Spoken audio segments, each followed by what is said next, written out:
Welcome to Fast Keto. I'm your host, Ketogenic Girl. Did you know that your body can actually be either a sugar burner or a fat burner? On this podcast, we talk all about how to make your body a fat-burning, fat-fueled machine and engaging your full metabolic flexibility. I'm Vanessa Spina. I am a sport nutrition specialist, a biomedical science student at U of T, and I am the author of the best-selling cookbook Keto Essentials, available on Amazon, and creator of the Ketogenic Girl Challenge program. And I am obsessed with optimizing our health through all these different biohacks, ketogenesis, intermittent fasting, all of these amazing tools that center around making the body a fat-adapted, fat-fueled machine. With this in mind, I present interviews to you with biomedical scientists, physicians, and people from all around the world who have experienced remarkable results from following a low-carb or ketogenic diet and getting their body into ketogenesis. So I hope you guys enjoyed these interviews with this goal in mind.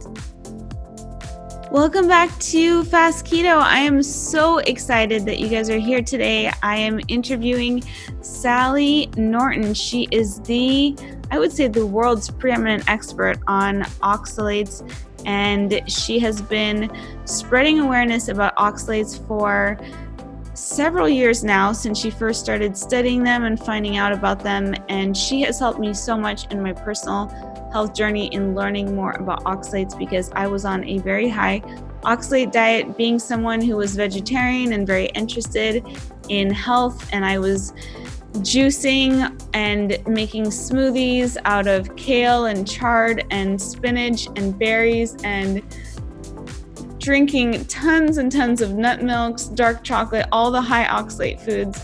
And I recently detoxed from oxalates. My body still is detoxifying from them, but her knowledge and information about oxalates really helped improve my health. And I have been so excited to get to interview Sally today. She is such a wealth of knowledge on oxalates, and we delve into everything about them today, about how she came to learn about them, exactly what they are, how they act in the body, the foods that are highest in them, how to safely detox from them, and so much more. So I hope you guys enjoyed this episode as much as I enjoyed getting to record it. You guys already know that I love easy ways to incorporate nutrient-dense foods into my diet, and I love anything that'll help hack my body to perform at its best. Now, one of the biggest secrets out there to transforming your body from the inside out, especially for those of us working to heal our guts or want to maintain a youthful appearance, is collagen. Collagen helps reset your digestive health and helps to heal symptoms of leaky gut. It keeps you satiated.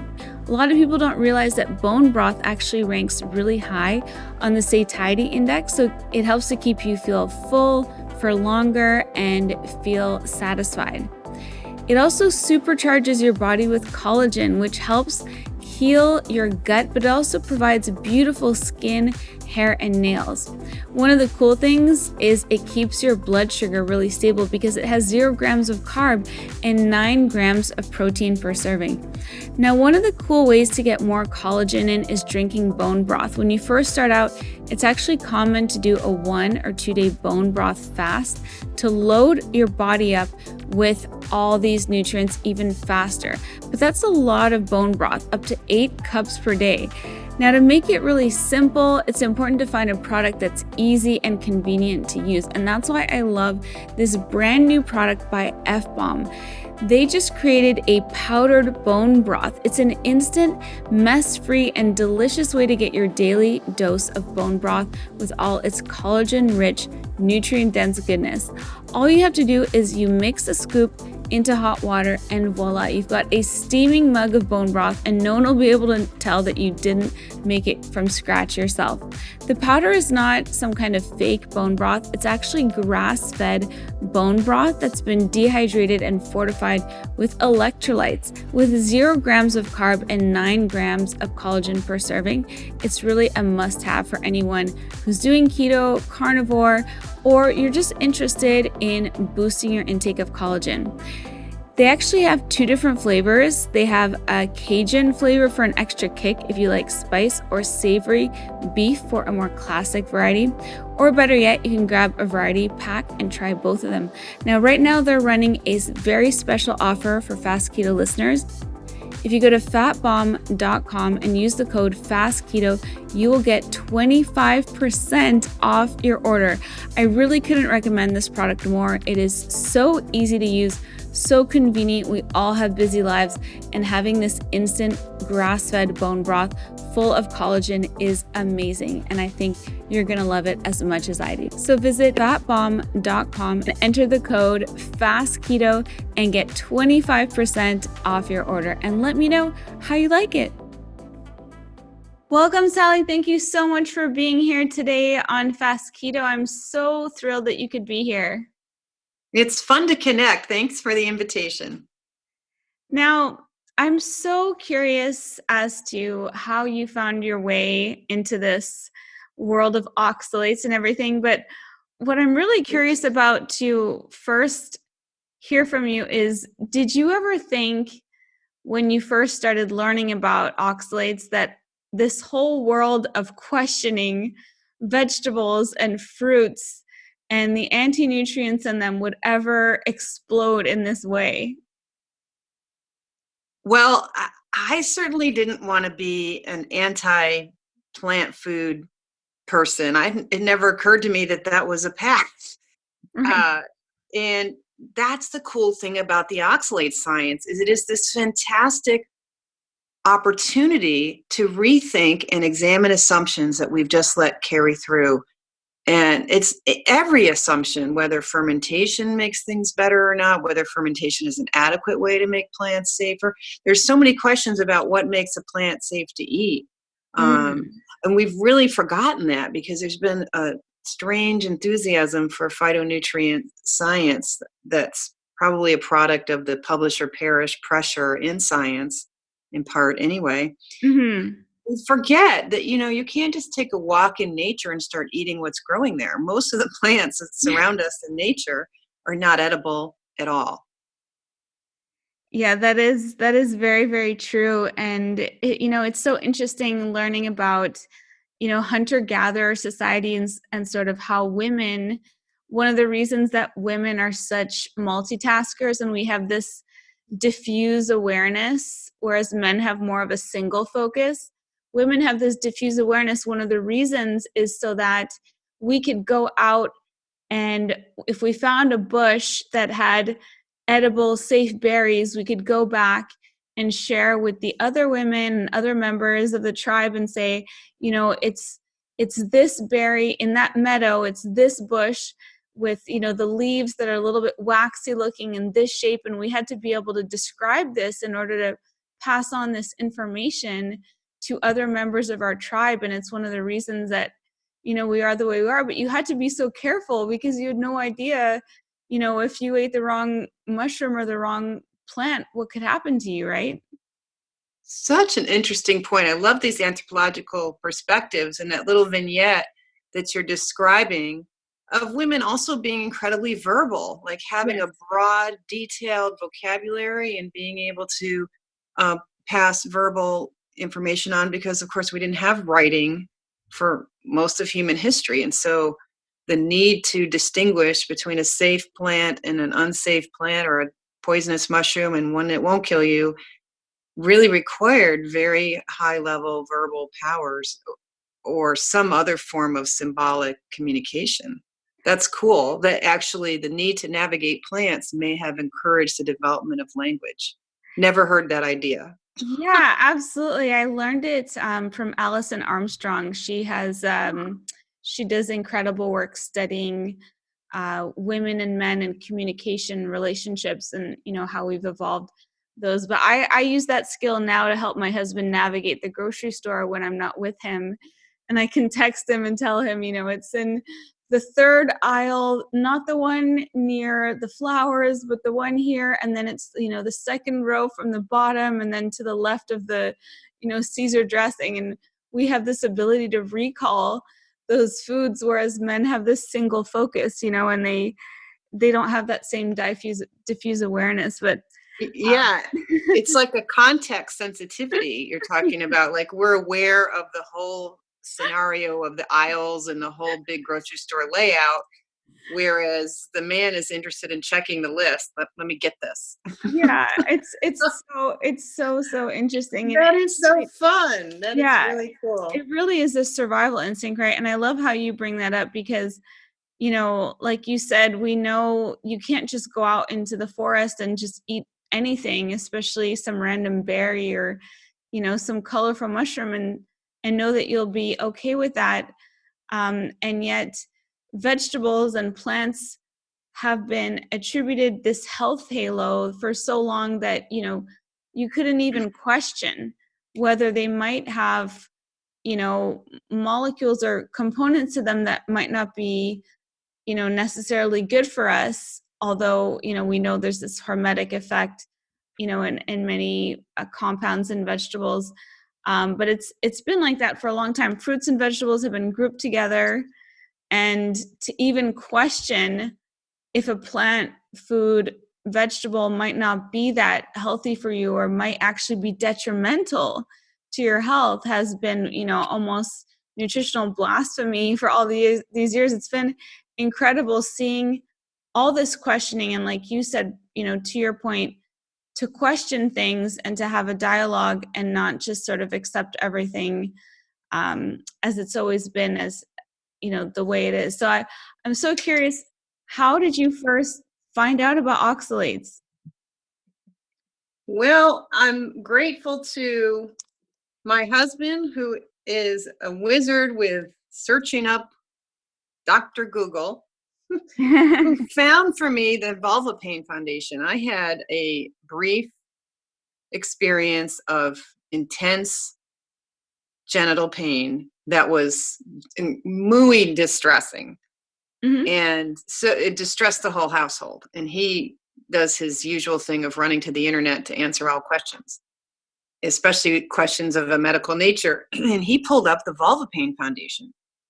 The Vulva Pain Foundation, which I'm like, that's a double take right there. Who knew there was such a thing and that there was a need for such a thing? Because women don't talk about their genitals hurting. That's not done. So if this is a common problem, you'd never know it because Mhm. it's not a polite conversation. Mm. So that's shocking. And it was also shocking that it was so close to me. I worked probably about 45 minutes or an hour and lived and worked within about an hour of the location of the Vulva Pain Foundation, which was surprising to me. And also, the work that I did was reaching out to the whole state where I lived in North Carolina in terms of bringing together the philosophies of holistic health and healing together with conventional medicine and making sure the two could communicate with each other and maybe expand our vision of how to promote good health from a public health perspective. And from a perspective of how to train and raise conventional health providers so that they have wider vocabulary, a wider understanding of a more lifestyle oriented and holistic and a broader sense of there's more ways to promote health than suppressing symptoms with drugs and correcting mechanical problems with surgery. So I was shocked that they existed. Anyway, I found out about oxalate through the Vulva Pain Foundation in 2009, and I attempted to learn that from them and validate what they were saying, but I was still working full time as a grant writer, and I was in terrible condition with my own health at the time. My brain wasn't working very well, and every brain cell I had needed to go to work. And I could not really make sense of this information because it wasn't seemingly scientifically validated. And my own experiments with changing my diet at the time, the vulva pain went away, and that seemed like a minor problem in my life because I had so many other health problems, including this loss of my brain, the loss of my energy, tense fatigue I was having at the time, bleeding uterine fibroids that, in combination with severe back pain, it had me often kneeling during the day instead of sitting, so I could sit at the desk or work at a desk for 45, 50 hours a week, half of the time kneeling, so my back would get a Wow. break from sitting.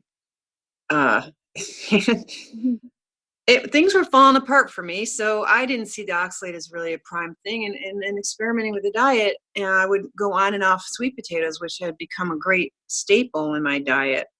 because I couldn't tolerate the grains very well, especially wheat, and I didn't tolerate beans at all. So I was looking for starch, and I had developed sweet potato as a staple to replace, cereals and potato and all that. So I would kind of go on and off sweet potatoes because it just seemed like whatever oxalates are in sweet potatoes weren't bothering me. I could have must be oxalates in other foods that were bothering me, not my sweet potatoes, because we're all reluctant to let go of our way of life, our favorite food. We don't really want to let go of our food friends. And I was the same way. And I couldn't see that when I went on and off sweet potatoes that I was immensely better when I was off of them versus on them. And that's because the Vulva Pain Foundation doesn't teach about the nature of symptom flares that happen after you stop eating oxalate foods. Your symptoms can come up just as bad or sometimes worse after you stop eating high oxalate foods. And that's a whole can of worms that people need to learn and understand why that's happening in order to wrap their head around the fact that sometimes just observing your symptoms disappearing or not disappearing without this lens of understanding that the symptoms come back because your body's still full of oxalate because it's been accumulating over these many days, years of eating oxalate day in and day out. Right. And I think that's one really major thing I wanted to talk about with you today is, first of all, understanding what oxalates are, and we'll cover that next, but also the management of detoxification is a little bit delicate, and I think, takes some knowledge and expertise. So I think that's definitely something that will be really helpful for listeners to understand more about. So what exactly are oxalates? So oxalate is often said, as you said, in a plural form because it's many forms of a chemical that can do all these different things. Oxalic acid is the base chemical. It's a 2-carbon molecule, and 2 carbons is uber invisibly tiny. I mean, this is like water, it's really tiny stuff. Oxalic acid, being an acid, is highly reactive, and it has a negative charge on it that is attracted to positive charges. And a negative positive charge comes together to reform a new molecule that's called oxalate, which is a salt form of oxalic acid. That's the normal form in nature. Oxalic acid is really oxalate, the salt form. And it can bond with any number of positively charged molecules, principally mineral molecules, but there are even other molecules that have negative charges. So the oxalic acid becomes potassium oxalate because that would be one of the minerals attached. That's a soluble form of oxalic acid or oxalate because the potassium and the oxalic acid will break apart under certain conditions in water. Mm-hmm. Same with sodium oxalate. So those are examples of the soluble oxalate molecules. And then other minerals bond so strongly with oxalate, they just love it. They're minerals like calcium. Calcium oxalate is this form that we see in nature most frequently that's easy to find both in plants and in our own bodies. Calcium oxalate forms these crystals in the body, the most famous crystal of all being the kidney stone. So 80% of all kidney stones are built from calcium oxalate, but your doctor might tell you you have a calcium stone and forget that the main substrate that builds that stone is oxalic acid or oxalate. Right. Can it also, does it only bind with high affinity to positively charged ions, or can it also bind to chloride or?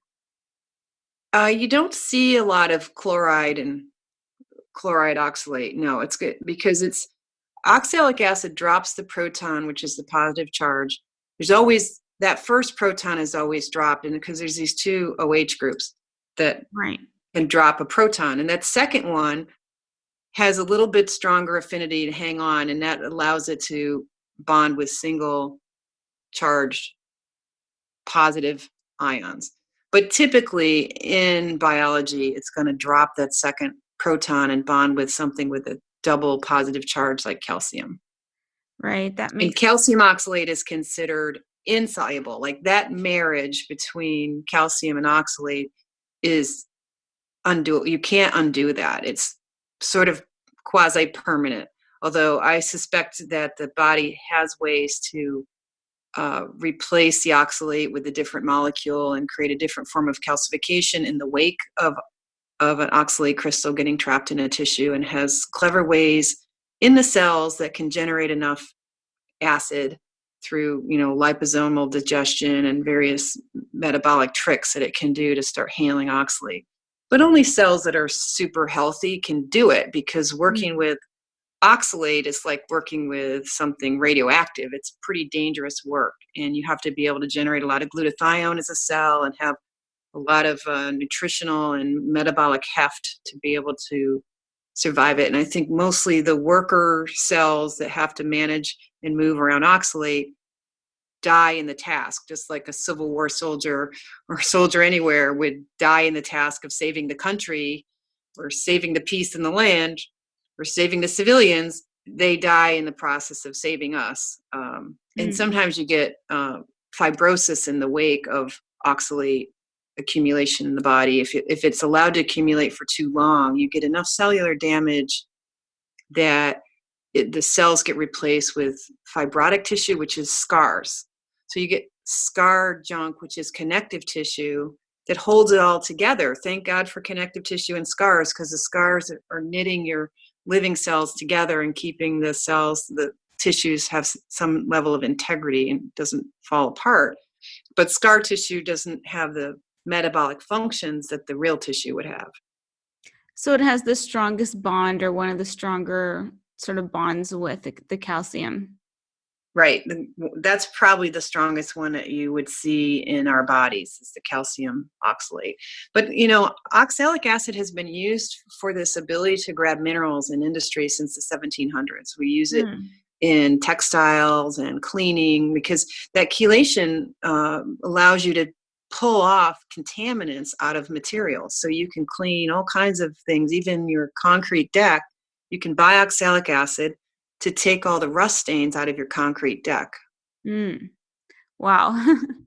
It's powerful stuff. Now, one of the things that's interesting about it, and I guess the irony of this, is that it's found in some of the foods that we consider to be and uphold, or maybe upheld, as some of the healthiest foods that you can possibly eat, right? So the irony is really not lost on me, that a lot of people who tend to be interested in health and health focused end up eating a lot of foods that are really high in oxalate. That would be me. Yeah.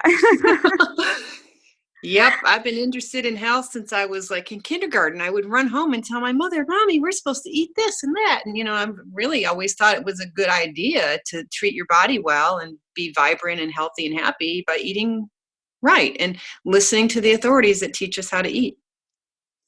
Yeah. When the first time I heard you speak about oxalate and oxalates, I think was on a podcast with Jimmy Moore, maybe 3 or 4 years ago.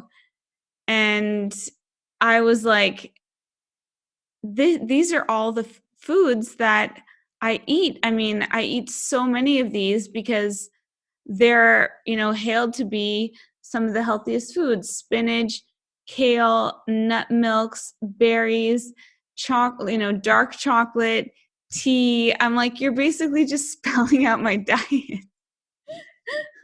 So I had no idea that I was on such a high oxalate diet until I first heard you talk about it. And I was really, it's quite ironic that, people who would be health focused and eating a lot of these foods would be, getting the most exposure to them at the same time. Yes. And it's really concerning, and it's terribly unfair, because here we're making a big effort to be good kids and do what we're supposed to do. Right. And then we're getting punished for it because it's based on, a really narrow view of food. Yeah. So I was lucky enough that when I first heard you talk about this was the same time that I first started opening my mind to carnivore. I've been on a carnivore diet now myself since after doing keto for about 5 years, I got to my weight goal. I got to a lot of my health goals. I was feeling great. And the one thing that I did have a sort of a unresolved health issue for me was a lot of recurring urinary tract infections.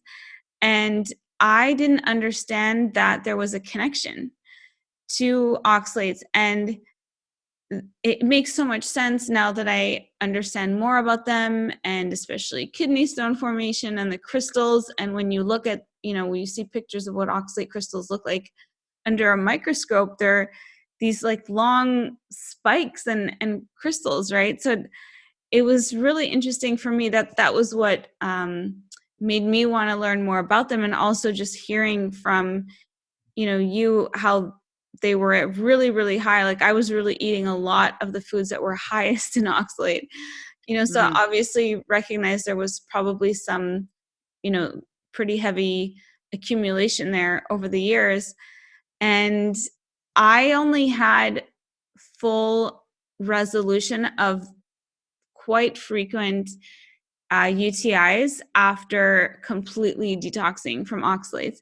And I also had crazy detox symptoms where I don't know if I know you hear from people what their different symptoms are, but for me, the last two things that I was still eating on carnivore was 100% dark chocolate, and I still, had coffee and tea. I know it's less in coffee, but really like tea and dark chocolate are some of the higher ones, right? So after removing those, the sides of my face and my salivary glands completely swelled up. Like they were maybe 3 or 4 times the size. And it lasted for about 2 weeks after removing the dark chocolate and the tea. It was so intense. Like I couldn't believe how much they swelled up on the side. And it would have been quite frightening if I didn't know, what the reason for it was, that there was this, I guess you talk a lot about oxalate dumping. Yep. So there's so much in what you're just saying there. I don't even know where to go, because this is really great. It's so nice that you're sharing this, because I think having a real life situation helps to explain a lot for folks. And one thing, recurring kidney infections is very serious. I mean, it's usually a sign that you're getting some form of blockage, because we tend to think that it's the flowing of the forming urine and the excretion of the urine through urination that's helping to flush out any infectious agents that could accumulate there. So if you're getting infection, you're getting clogging going on in the urinary tract. And before antibiotics, the main reason that you would die from kidney stones and kidney calcification was because you would get these infections, and the infection would be what took you out. And that happened, and it happened a lot. It happened to a very famous man who was a fabulous teacher in the 1850s. He was the international expert on urine analysis. And he talked about the oxalate diathesis. He had this problem of recurring kidney stones and general health problems because of this, related to this kidney stone problem. And he died at age 39 of secondary infection due to kidney stones. So the fact that if someone's getting recurring urinary infections, they need to take this very seriously, because it's a sign of clogging. And the most likely clogging agent is calcium oxalate, and the most likely source for that is your diet. So, that's really important. And then that reluctance to let go of the dark chocolate and tea is kind of a good thing, because what you had done there is you were allowing your system to not gain more oxalate. You're probably eating enough so you weren't really adding to the overwhelm that occurs, because we eat it at such high rates in our diets. Then we're trying to be healthy with our tea and our smoothies and our salads and our nut milks and our dark chocolate and all of that. That's causing accumulation. And if you cut most of it all out and got down to just the chocolate and tea, you may have been down to something that's more what we call a maintenance dose. So by getting some on a regular basis, you prevented the body from releasing all the oxalate that's hanging around in your jaw and saliva gland and so on. But hopefully your kidneys were clearing up in the meantime, right? Because you were doing less and less. So slowly in the background, your kidneys were painlessly getting better. And you were getting less and less infection as a result of better functional performance. That better performance of the kidneys allows the blood levels of oxalate to come down because the kidneys are clearing it better, and allows the body to recognize that it can clean up other areas as well. So you cut out chocolate and tea and got down to maybe almost no or certainly a low oxalate diet. Now the other tissues that are clogged beyond the kidneys are ready to clean up too. And it started with your face and your salivary glands. With me, it was my sinuses that was the first thing that went bananas. Like 3 weeks after I started the diet in earnest the second time in 2013, my face developed like this facial migraine, which I truly believe was my sinuses clearing out oxalate, that lasted about 3 weeks of really horrible face pain. It often was happening at night when I was trying to fall asleep, because sleep time is the time when your body does healing and recovery and tissue repair. And if you get the toxins out of the way and you're nourished enough, the body will do tissue repair at night. And when you stop eating the chocolate and tea, your salivary glands were so ready to be cleaned out. All right, so I personally mostly avoid dairy on my keto and carnivore diet, and I've been doing that for several years. Dairy can actually cause a lot of weight loss stalls for people. It can cause inflammation in the body. It can be hard to not just eat a little bit of it. And I have found better success in weight loss personally in removing dairy, but I still use butter, and I specifically use ghee. That's why I'm so excited about Vital Farms and their brand new ghee. They have been making pasture-raised butter for years, and they believe that great ghee starts with better butter, and that all starts with the cows, pasture-raised cows that are raised to graze on actual pastures like cows should be. Vital Farms ghee is a clean and versatile butter oil for every culinary need. It is made by cooking butter down to remove the water and milk solids, which clarifies the butter, and that means it's lactose and casein free. My husband is also dairy intolerant, and so we are pretty much a dairy-free household except for using ghee. Vital Farms ghee has a high smoke point.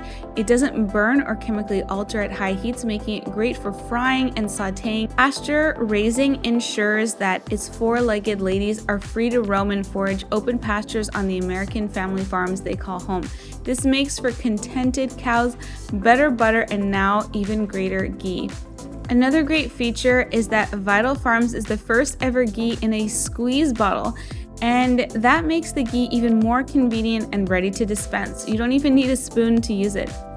If you are eating clean for the new year, Vital Farms pasture-raised ghee is lactose, casein, and gluten-free, which equips you with the taste of butter and the functionality of being able to cook at a really high heat, which is perfect for sauteing low-starch veggies or cooking your proteins and meats in. You can look for Vital Farms ghee in the squeeze bottle exclusively at Whole Foods Market in original and Himalayan pink salt, and you can visit vitalfarms.com/ghee. That's vitalfarms.com/GHEE for a chance to win a year's supply of Vital Farms ghee for free. Vital Farms, pasture-raised, BS free. It was amazing. I mean, the amount that they swelled up, it almost looked like I had had my wisdom teeth taken out or something. And Like a chipmunk face. yeah, and it was just this silver glands, because I knew exactly, their positioning in the face. Anatomically, I knew exactly what it was that was swelling up. And the first time I did that, so that was in the spring, and I went off the dark chocolate and tea for 10 days. And for 10 days, I had the swelling, and I'm on this trip. I was in Africa on this floating hospital ship, and it was like terrible timing. And I'm sure people were like, what is with her face? But I was like, I was so determined, to finally quit dark chocolate. And then we went to London after, and I'm visiting all my friends. And finally I was like, I'm just going to have a little bit of dark chocolate and see what happens. So I had a little bit at night, and I woke up the next morning totally gone. Like my face was completely back to normal. And it was, like literally overnight. And then I finally, so 6 weeks ago now, quit it completely again. And this time I didn't have the swelling. So no swelling at all, no facial swelling at all. But when I was actually looking last night through photos of the last year, and I had a lot of puffiness and swelling in my face, and it is completely gone now after 6 weeks. So I'm 100%, carnivore as of 6 weeks. I cut out coffee, tea, and the dark chocolate, and it was almost, there was almost a basal level of swelling in my face. I'm a pretty slim person, but it was always kind of there, and it is all gone now. So I think I've removed all sources of it, and I don't have any urinary tract infections anymore. I used to just think that was normal, that you would just, it was part of being a woman, that you would just get these UTIs like 3-4 times a year, and I would have to take antibiotics for them, and I just don't get them at all anymore. I did experience some more, like I did experience some pain myself. And I'm not sure if it was maybe some oxalate, like kidney stones or crystals, that was pretty painful. And I added some baking soda to my electrolyte mix that I take, and that resolved it pretty quickly. And I think there's something to do with maybe neutralizing some of the charged ions there. Yeah. So that's a lot in that story. The little bit of dark chocolate that you resumed after you got back from your Africa trip and were in London, and then maintained just kind of a little bit of tea and chocolate in your diet, was still keeping an inflammation process going on by whatever mechanism. One additional explanation for it can be an allergy-like reaction to other chemicals in those foods, because what happens with excessive oxalate in the body is the crystals of oxalate cause enough cellular damage that cells spill potassium, especially the cells that have a lot of potassium, like your muscles and bones. And that leakage and damage to cells is detected by the immune system. The immune system is patrolling for signs of damage and problems all the time. They're always on guard. And the oxalate does cause enough cellular damage and spilling of potassium that turns on the immune system. Now, this is the innate immune system. This is not learned immunity. It's stuff that you just already have, the inflammasome and all of that, where there's these chain metabolic reactions. When there's something's detected, it turns on these functions in these cells that turns on your immune system. And it's chronic. I mean, if you're eating oxalate all the time, or if you've got a oxalate accumulation problem in your jaw and saliva gland, it's there all the time. And it has the potential, whenever it's moving around or causing any cellular damage, to turn on the immune system. And I think a high oxalate diet encourages the development of autoimmune like symptoms, and that you start developing greater reactivity to other foods and become more intolerant, more sensitive to foods, where you get immune and inflammation reactions to other compounds as well. So it could be just the oxalate causing the inflammation, or it could be that your whole immune system is become super sensitized to plant chemicals of many kinds. So there's that. The puffy face goes away. Isn't that lovely when you finally feel like your jawbone exists and your cheekbones exist and your neck's not flabby anymore? It's really great. And that, I think facial inflammation is a really another important sign you should look for. I know with me, that's where I look the worst with all my inflammation, and is in my face and neck. Well, And people, it ages you. At my age, yeah. in your mid 50s, when you have all that going on, you get this sort of saggy, wrinkled look. And it's, as a woman, you totally are not into that. Yeah, I mean, people keep asking me if I've lost weight recently, and I'm like, no, my face just isn't swollen anymore. And it's amazing what a big difference it makes. But I'm really curious. Now, I know for myself why I had so much oxalate accumulation. I mean, before going keto, I was vegetarian for 17 years. And like I said, Wow. all the oxalate foods were my diet, but I was juicing kale and spinach and, chard and all the highest oxalate foods and just juicing them and drinking that. And, I just was literally eating all the highest oxalate foods you could for so long because I thought they were the best ones for us. So I've personally had to do a lot to detox from that. Now, for the average person, would you say that there are some people who are oxalate sensitive, or is it sort of like gluten where some people are gluten sensitive, some people are less, but that there's always some underlying, you know, a damage being caused by oxalates? Or, for the average person, what is that? Are oxalates, should everyone avoid all foods that have oxalates in them, or what's your opinion on that? Okay, so that's a really great question that everybody wants to know. Like, okay, I'm not oxalate affected. I'm going to eat all my peanuts and potatoes and spinach all I want. I'm fine, is what everybody wants to have happen. So, we want total food freedom, eat what you want. But unfortunately, oxalate is just a poison. It is a toxin. And it's just a matter of tolerance. Like some of us now, we can't tolerate it at all now that our whole system is polluted with it. It got into our tissues and we're full of it. So therefore we are sick.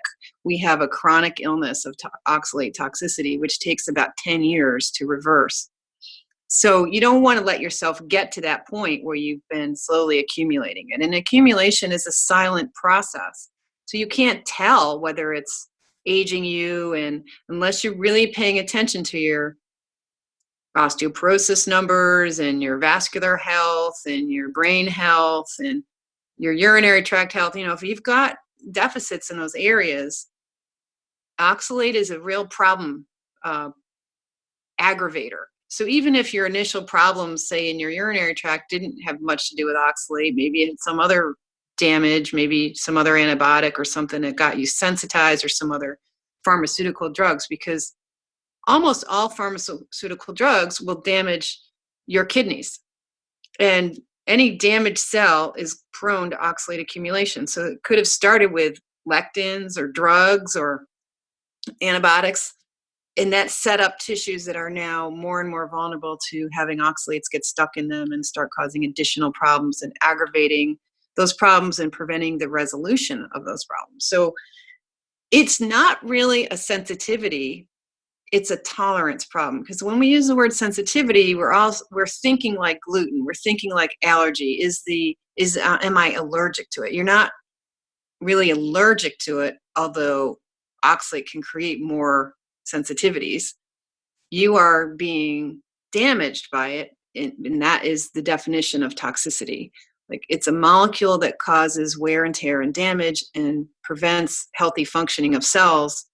And so it should be in the same category as other toxins like mercury and lead, and whether they come naturally or not is immaterial. It's the effects on your body.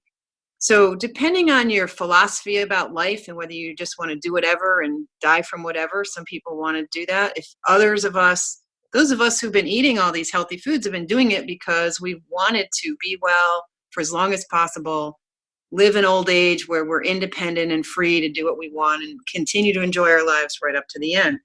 So if you're the kind of person who wants to have that active old age, then learning about oxalate and moving away from high oxalate foods in your diet is a really smart move.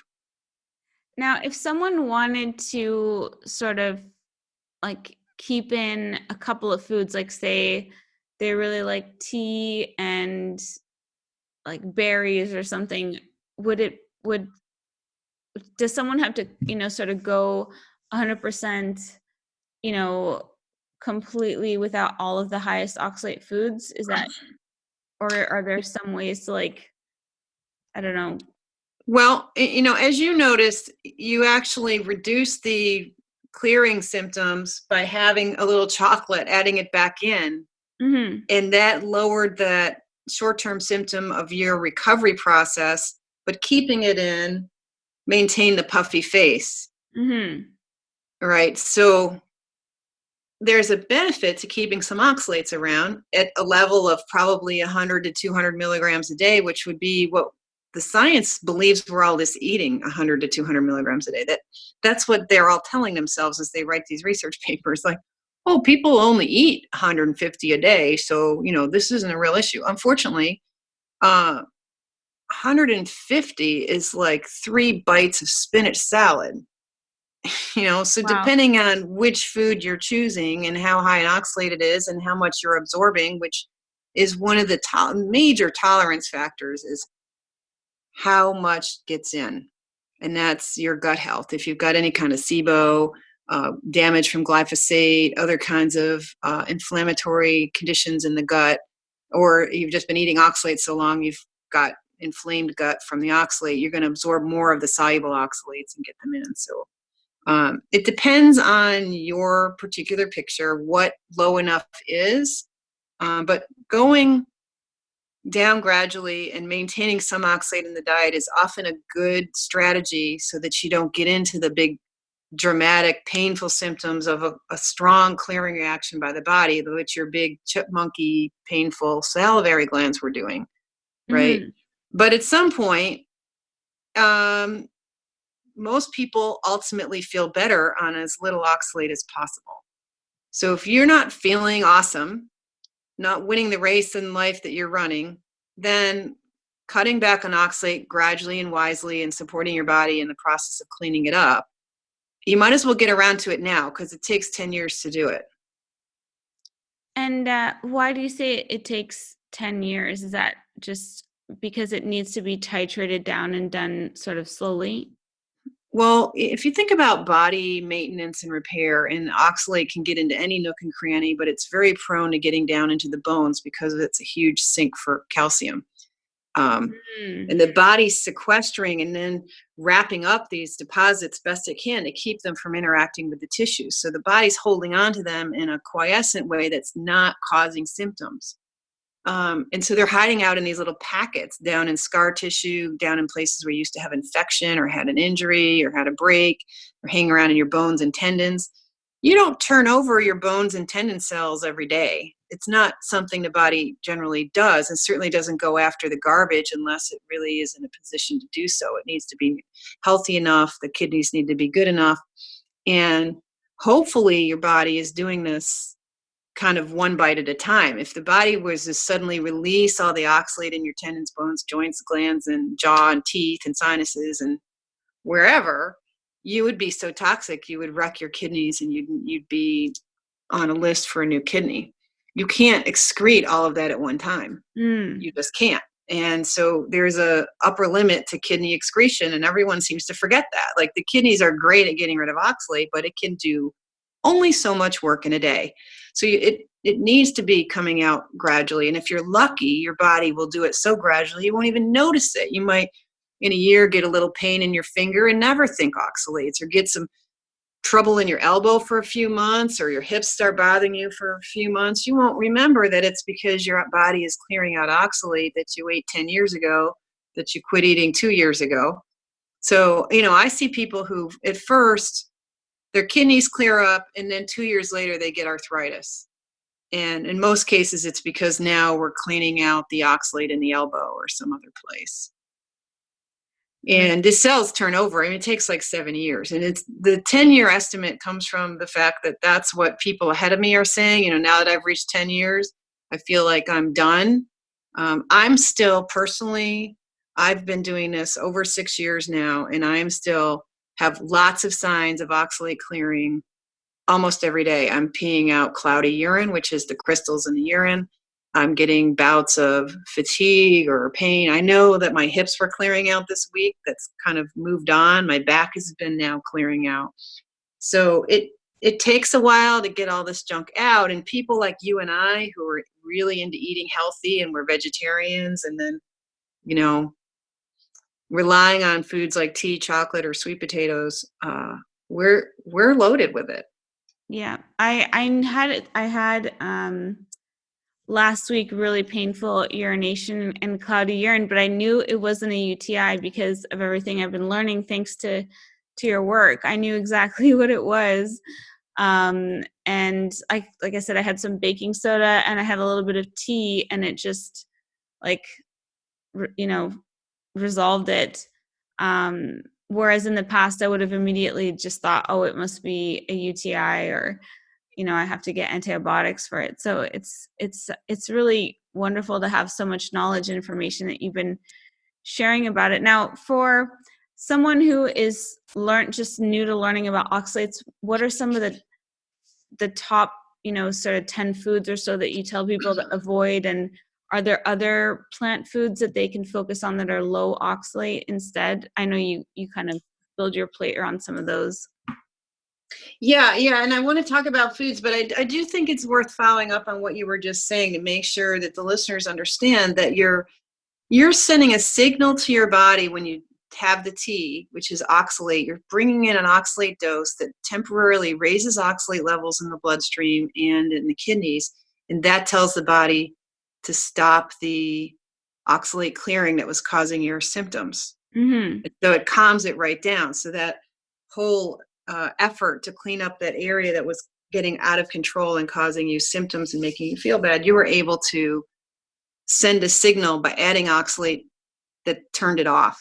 Mm-hmm. And nobody's studied this. This is all happening in our individual lives, but there's no research that shows how this works and what the signal is and where's the communication going on in the body, which is fascinating. A really great area for some highly sophisticated research that may be really a tough nut to figure that out. But that's an important thing to know, that some people can use foods with oxalate to turn off some of these symptoms once they get really low in oxalate. And some people need to do it because they get into such trouble. They start getting into chronic electrolyte problems, which causes anxiety attacks and arrhythmias and racing heart and blood pressure spikes and all kinds of scary cardiac symptoms and neurological symptoms with the panic attack. So that whole thing is sort of confusing because people don't recognize this long-term chronic accumulation has to get undone over the years. So yeah, the foods that got us in trouble, you and me and all of us health nuts, and could have just been potato chips. I mean, you could be buying either the junky ones or the healthy colored ones, but Yeah. potatoes, when you deep fry them, you just hold in all that soluble oxalate, which is the bioavailable stuff that gets into your bloodstream. You could be a potato chip. You could be a peanut butter fiend. So those are the sort of the foods that I consider the sort of not healthy people love to eat. And then those of us healthy people, we like to eat things like poppy seed bagels and sesame seed, this and that, and cashews and peanuts or almonds, pine nuts on our fancy spinach salads. And we're going for the cool greens, which now Swiss chard is all hip because it comes in rainbow colors. And spinach is everywhere because spinach is the green, somehow dark leafy green. Spinach became the poster child for that, is saving our lives. So, I wasn't a spinach person. I was a Swiss chard person. But pick your green. It's really the three bad ones were the beet greens, the Swiss chard, and the spinach. And most of us, when we're trying to get healthy, will lean on one of those. Mm-hmm. And then there's things like, the sweet potatoes, the white potatoes, tomatoes. If you do concentrated tomato products, carrots and celery. And in the fruit, the blackberry is one of the worst. The only one that's really worse, way worse, is starfruit. But even tangelos and raspberries, the zest of your lemon, plantain, elderberries, figs, Aju pear. There's a handful of fruits that are not so good. The beans in general, seeds and beans and grains, the whole grain, especially the bran and so on, are high in oxalate, so your whole grains. But then there's the pseudo grains. Some of the worst ones are buckwheat, teff, and quinoa. Quinoa has made a big surge in people's sense of, if you eat Swiss chard and quinoa, you're going to live forever. Yeah. And dark chocolate is another superhero that just happens to taste great and be addictive and be a stimulant.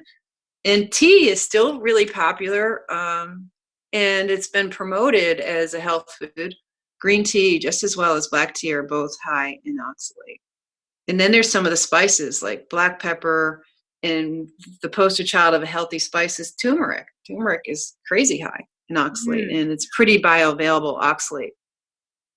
But if you're taking curcumin extract, those are usually very low in oxalate. The processing separates out the oxalate from the curcumin, from the turmeric, the whole root turmeric.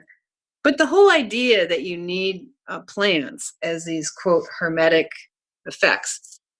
Hormesis means stress, basically. If you cause some kind of difficulty for the body will react. The body's competitive like that. It says, you're not going to kill me. Life is going to go on. And so the body reacts to these stressors, make you stronger and better and heal you. So using plant toxins to stimulate healing only works at intermittent exposures at reasonable levels. You can overdo any kind of stress on the body. You could exercise yourself to death. You could dehydrate yourself and drop dead in wherever. You could use too much of any toxin, and the body can't respond with hormesis when it's dying. Right. And so you can't just say, well, it's hermetic, so eat whatever you want, however much you want, in any frequency. That's just not scientific and not responsible. Absolutely. Now, of all the beverages, coffee has a lot less, right, than coffee is very low. Very low, very low. And it's very confusing because scientific literature keeps mentioning coffee as a high oxalate food. It's so frustrating. And that's why I wrote a blog post about the science behind the myth that coffee has oxalate. Generally, it doesn't unless you add mocha flavoring and chocolate, this or that to it. So I highly recommend anyone who cares about, why has everyone got conflicting lists on the internet? Why are all these, I can't tell what's high oxalate and what isn't. Read the coffee post in my blog area on my website to get a taste of how crummy the science can be. Yeah, I think the methylxanthines, the coffee, tea, and chocolate, they kind of get grouped together a lot, just like fruits and vegetables. But it's really interesting to me that coffee is so low. Now, why is it so high in tea? I'm curious. And are there any teas that are lesser offenders? Well, the herbal teas are almost all really low, even the ones that have high oxalate ingredients, surprisingly. And that's a real curiosity that I don't think anybody has explained. I haven't seen any scientific study that explains why you can brew cinnamon and things into a tea and it's not very high in oxalate. Or why certain plants absorb a lot of oxalate, like a tea plant. I don't remember reading a particular botany study that explains tea's love of oxalate, but the botanists have described and proposed at least 6 or 7 reasons why plants make oxalate. And it's for their own metabolic needs.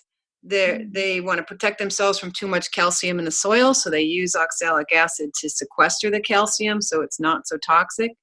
They use oxalate to hold on to calcium as like a way to store it and create a calcium pantry so they can have it available in seeds at germination time. The calcium is needed cofactor to run the enzymes that help generate amino acids and turn a seed into a sprout. The leaves on some plants can take oxalate and turn it into hydrogen peroxide and fight off a fungal infection on the leaf.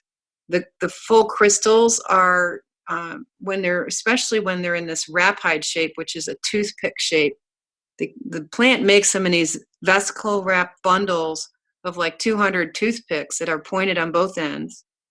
And the plant literally shoots these toothpicks out as arrows in order to damage whoever's trying to eat it.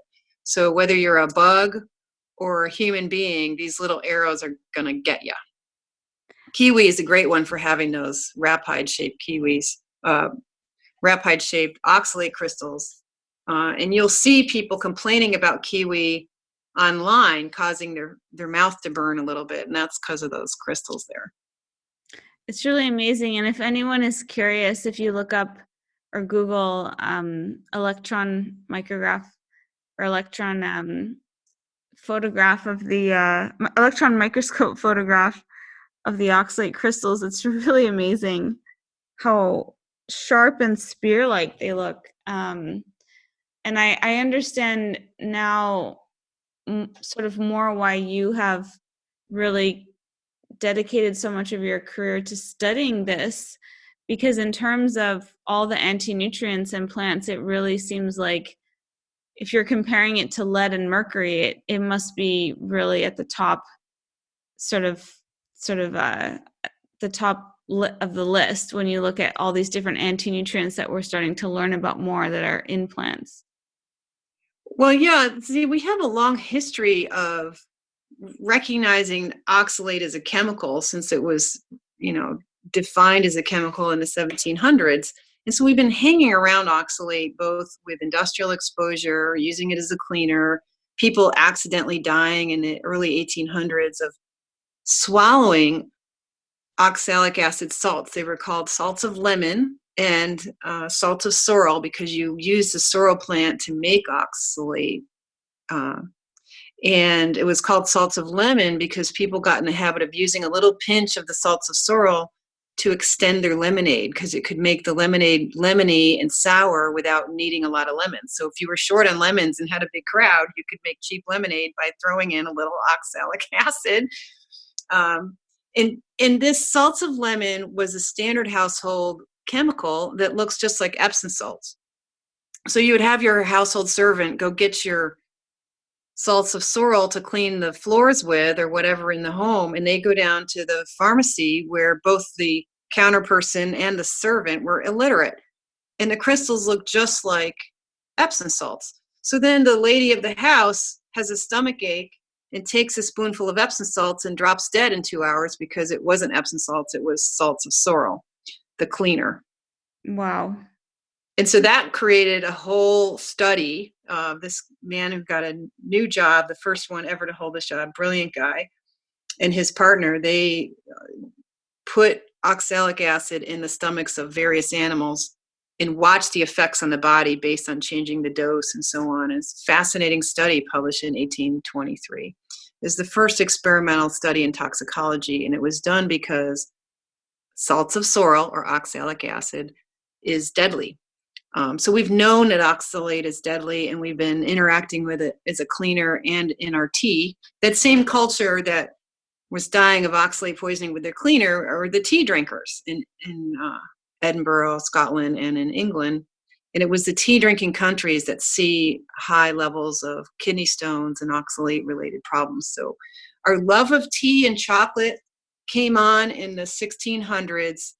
And ever since, I think it's been making the oxalate problem more obvious because it's enough a level that people get problems like what you've had with the kidney symptoms. Whereas before, I think cultures like the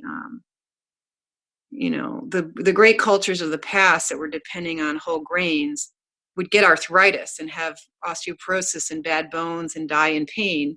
That's probably oxalate's a big reason why, plus the general malnutrition that occurs when you're living on grains. So we're entering an era where we've really upped the game and suddenly allowed high oxalate foods to be considered healthy because we've just been ignoring the dietary aspect unnecessarily. The science is there. And as a public health person, I'm very frustrated that all these people were saying in the 1930s and 40s, you really have to watch oxalates in the diet in order to develop healthy bones and develop healthy babies. It's all there. And yet my field of public health and public health nutrition has not adopted that as standard knowledge that needs to continue to be moving forward. And we should be using that knowledge to filter through this enthusiasm for something in the green leaf that's supposedly so great, and yet it's not done in this context of, hey, there's also these other bad chemicals in plants.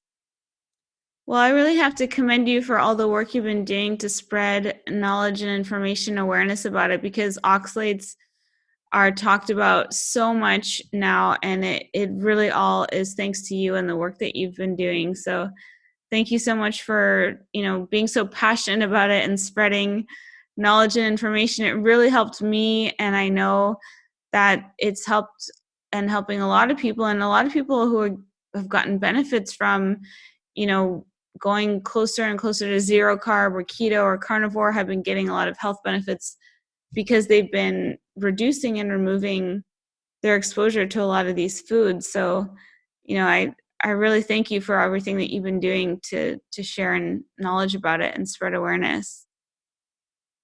Thank you for that acknowledgement. It's incredibly gratifying to hear that, because when this happened to me, I thought, if I couldn't figure it out with all my knowledge and connections, there must be tens of thousands of people out there suffering like I was, and they don't have a prayer because their doctor's not going to tell them, and neither is their health guru who's pushing these foods. They're trapped in this big gulf between conventional medicine, ignoring it, and the enthusiasm now for health foods and these various healthy ideas in the ignorance, in this context of oxalate ignorance. I was like, I have to reach out and find people like me. Yeah, and it's so important too, because when people are ill, the last thing that they look at are the quote unquote healthy foods. They just believe those are the foods making them better and stronger, so they would never even contemplate if those foods could be harming them in some ways. So that really underlies how important it is that you're raising awareness about this. And I think you said you were writing a book. Is that correct? That's right. That's right. So, what can people sort of look out from you for, and where can they find more on your book and on any other projects that you're working on? Yes, I've been working on a PDF cookbook for my website, and I've been hesitant to put it up there, but we're here at the dawn of a new decade and the new year, and this is a great time for people to start fresh. And I'm going to get that available on my website if people need recipes and ideas for what the heck to eat and how to get through the holidays. So that's coming out. I'm working on this book that is going to cover not only how to do the diet, but the science as well, and some of my discoveries in the library, and help give people a little tour of what's already in the medical literature. Like, if I give you a fast pass through 5 years of research in the library through this book, so that it'll help you understand what's going on and help health professionals understand that this is based on science. So that book, though, will take a while. That's how publishing works. And we're just finalizing the contract now with Random House for the book. So that probably won't be out till spring of 2021, but that'll be here fast enough. In the meantime, my website has got a ton of free information on it, and a bunch of stuff that's mostly free too in the shop page, as well as the regular pages and the blog. The blog is not a million posts, but the posts that are there are all very informative and worth looking through to help get your mind around this, because there isn't much support for recognizing oxalates are affecting your health. There's not support in your family life. There's not support from your doctor, and so on. So I try to get enough information out there so that you're not crazy. Yeah, absolutely. Now, if you were to put one thing on a billboard for the whole world to see, what would it say? Oh, maybe something like "Stop the Veggie Madness."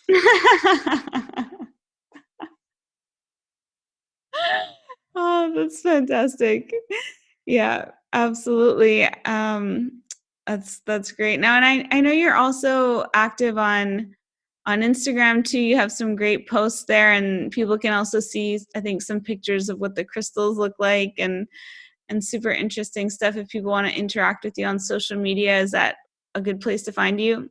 Yeah, Instagram's a good place. I mean, I'm a little hot and cold with it because I am essentially a library geek, and I'm still puzzling out. The oxalate is so cool. It presents so many puzzles, and it connects to all the questions about how metabolism works and how cells work and what they need and how to support our cells in recovery from this assault of the oxalate. So sometimes if I'm gone for a few days, it's because I'm busy resolving questions in science and helping clients.